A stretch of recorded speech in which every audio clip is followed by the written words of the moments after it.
Let's talk about planning your work and working your plan. You have to have a plan, and you have to work it consistently. It was Arthur Ashe who said that, one of the greatest quotes of all time. It really brings into culmination volumes of discussion. What a great graphic.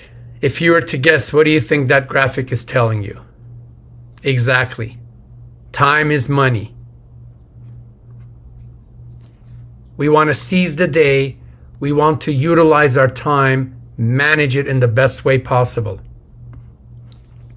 So think of your time like money. You have a budget for money, right? Money comes in, money goes out, and hopefully if you're on budget and you've planned well and you've acted upon that budget, you're going to have money left over, representing, let's say, your savings. So you want to do the same thing for your time. Create a time budget. How much for working on things that move your commitments forward? Or how much for working on things that make you money? This is something really, really important to create. And how much time for things that don't move your commitments forward?